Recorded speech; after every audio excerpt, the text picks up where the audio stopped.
What's going on, guys? It's Jimmy here. We got some major news here for you guys today in multiple different ways here. Take a look here. The U.S. has attacked Iranian facilities here in some retaliatory strikes in Syria following attacks on U.S. troops. If you've been watching my channel, you know that we have had, I think, over a dozen attacks on U.S. troops here over the last week or so. That's right. Take a listen here to John Kirby, U.S. National Security Council spokesman, with the latest from the White House. U.S. airstrikes in Syria on facilities used by Iranian forces and their proxies. The move is retaliation for recent rocket and drone attacks targeting U.S. forces. We're joined now by top National Security Council spokesman John Kirby. John, thank you for joining us. I want to get to that, but first we also have some breaking news. A rocket has hit apartment buildings in Tel Aviv. I have not seen those reports, George. I'm not able to comment on that because I'm just not aware of that. What can you tell us about the retaliation last night on these Iranian-backed forces? Well, these strikes were very much done in self-defense. As you know, our forces and facilities had come under a range of attacks, rocket attacks, largely by these proxy groups, but that are backed by Iran in Iraq and in Syria. These strikes were in self-defense for our ability to protect ourselves and our troops. I mean, they went right at targets that were tied to the Iranian Revolutionary Guard Corps, the IRGC, that is resourcing, funding, training, and making capable all these proxy groups. These two targets went right at their storage facilities, weapons facilities, that kind of thing, to try to get at their ability to do exactly that. Expect counter-retaliation from Iran? Well, we'll have to see. I mean, it's not uncommon for them to strike back. If they do, we'll absolutely do what we have to do to protect our troops and our facilities. We'll be ready for that. As we know, President Biden has been counseling Prime Minister Netanyahu and the rest of the Israeli government on this potential ground invasion. What's the latest on that? Do you expect Israel to hold off longer? That's going to be up to the Israeli Defense Forces. They get to decide when their military operations are conducted and in what manner. We're not dictating terms to them. But as you heard the president say the other day in the Rose Garden, certainly if we can take some time to get more hostages out, that's something that we all ought to be looking at. What's happening on that front? A lot of work is still going into that. I wish I had better news for those families that are waiting for it. But we're still working with all the partners in the region to try to do what we can to get all the hostages, and let alone the Americans, get them home with their families. But we obviously haven't gotten to that point just yet. So the U.S. sends missile attacks to Iranian-based militant targets, weapons storage facilities, and possibly more. Will we see attacks back from Iran? And will this lead to a larger conflict between Iran and the United States? You can let me know your thoughts here in the comments. Will this mean we go to war with Iran? We will see here. Will this mean a larger conflict with Israel and in the Middle East area?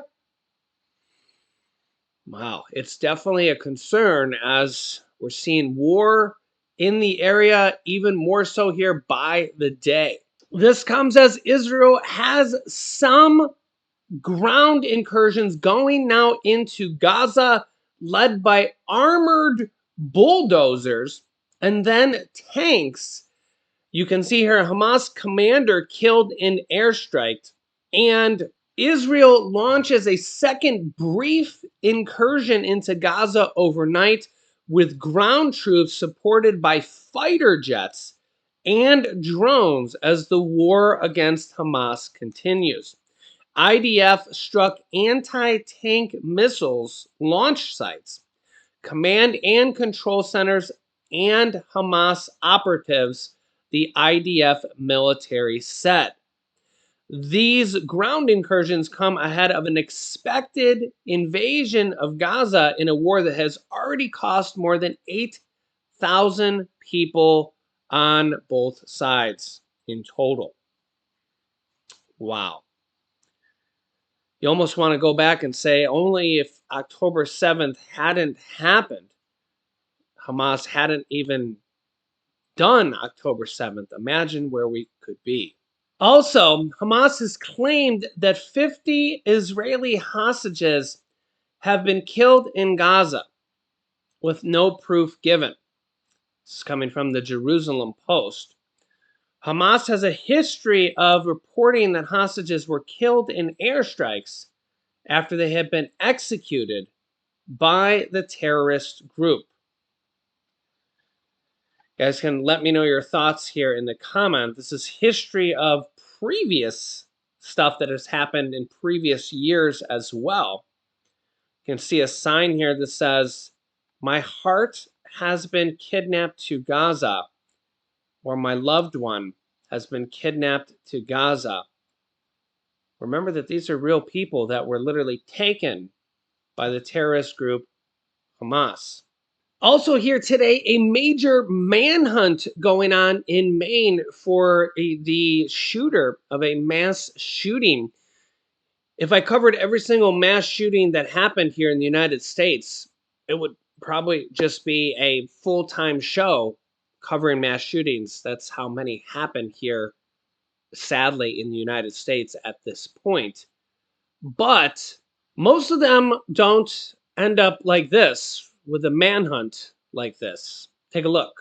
He's still on the run. The manhunt continues this morning for the suspected gunman in the Lewiston, Maine mass shootings. Roughly 50,000 people remain under lockdown across the state after the 40-year-old suspect killed at least 18 people and injured 13 at a bowling alley and bar Wednesday night. 8 victims were killed at the bar, 7 at the bowling alley, and 3 died at area hospitals. An arrest warrant has been issued for the suspect, charging him with 8 counts of murder based on the identification of 8 victims so far. Search warrants were executed at a number of locations yesterday throughout the nearby town of Bowdoin, where the suspect lives. 4 senior law enforcement officials tell NBC News a note was found at the suspect's home during a search. Investigators are trying to determine the meaning of that note and how it might be able to guide their investigation. The U.S. Coast Guard, meanwhile, also is joining the search effort. The suspect owns a boat and at least 1 jet ski, leading to questions as to whether he could have fled across the water. Remember, he left his car at a boat dock in Lisbon.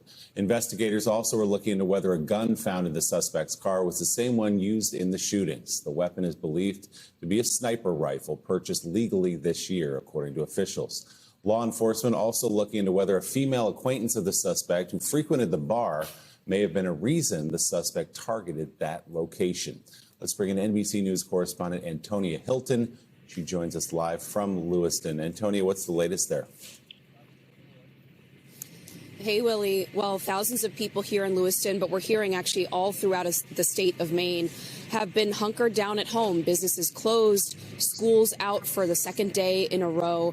And when I talk to residents, they describe a combination of extreme shock and excruciating grief here, in part because it's hard to really pick up the pieces to grieve together when you're on lockdown at home. People are turning out their lights at night, fearful that he might be out there in the woods looking for another target, a home to come and visit.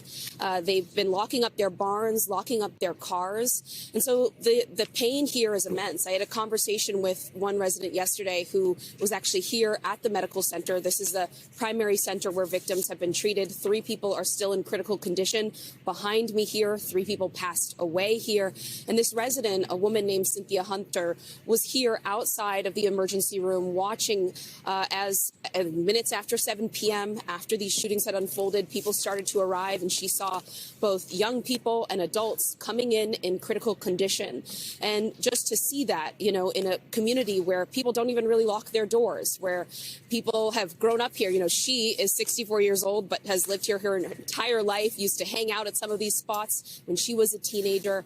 And so this realization that now things are forever changed, you know, people are going to be altering their routines, buying Ring cameras. We've heard that from several people as well, that they're going to think about their security and their community in an entirely different way. And I know that this is a story that we've seen, you know, as you guys just talked about, you know, transpire across this country and touch people, but it is in such a small area to have such a high number of casualties. I mean, almost approaching the number of casualties that you see in the state of Maine in an entire year. It's really hard to put into words just how shocking all of this is. And, keep in mind, people are seeing armored vehicles go through their neighborhoods. They watched last night as police executed some of these search warrants. It's making it hard, again, to grieve when there's still such an active threat here. And, we're going to be talking to folks all day as they hope this doesn't turn into what we saw just happen in Pennsylvania, where there is a manhunt that extends and extends, and this community just can't find peace. Also, a Maine official says that the mass shooter should have been flagged. The head of the Maine Department of Public Safety declined to address concerns over the state's, quote, yellow flag gun control laws after Senator Susan Collins, a Republican from Maine, said they should have been triggered before the mass shooting in the state this week. Quote, I'm heavily involved in the yellow flag conversation overall, but the reality for today is I'm not going to talk specifically about who knew what and when. We're still actively involved in this situation. Republican Senator Collins said that the state's laws should have separated suspected shooter Robert Card from his firearms because of his known struggles with mental health problems. Police believe that he's the shooter, and he has not been apprehended yet. Republican Senator Collins cited Card's previously hospitalization in a mental health facility as a reason he should have triggered the state's gun-controlled laws. Gun control advocates in Maine have attempted for years to pass stronger laws, including a true red flag laws, to no avail. Quote, elected officials must stop bowing to gun lobbyists and look squarely at the face of what has happened in Maine's second largest city. You guys can let me know your thoughts in the comments.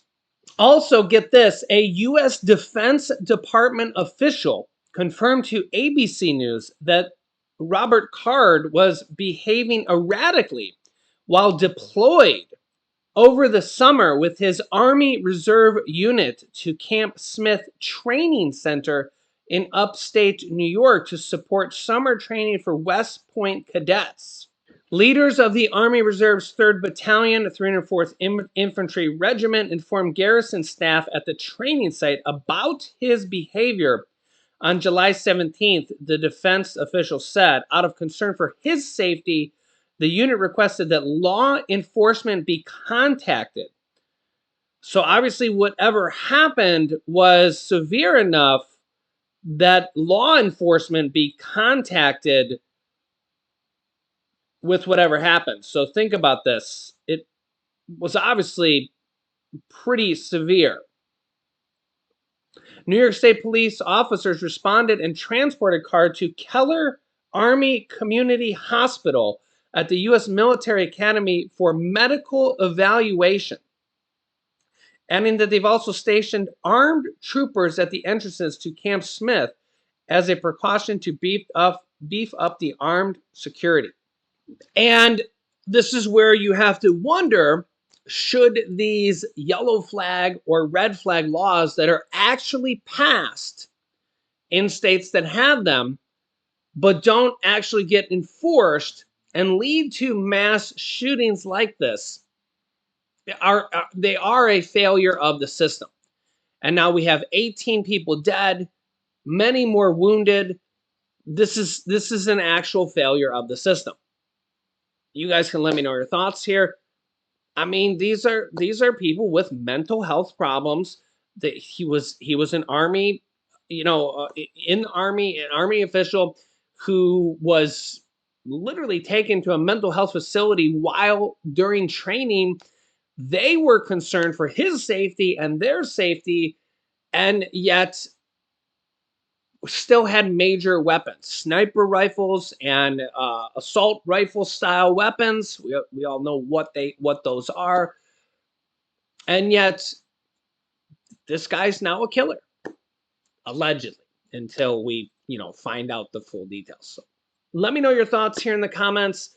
I will keep you up to date. And yeah, this world is just it's just a tough situation, and all across the United States as we continue to bear with these type of situations. So let me know your thoughts in the comments. Make sure to subscribe and like these videos, and I will keep you up to date.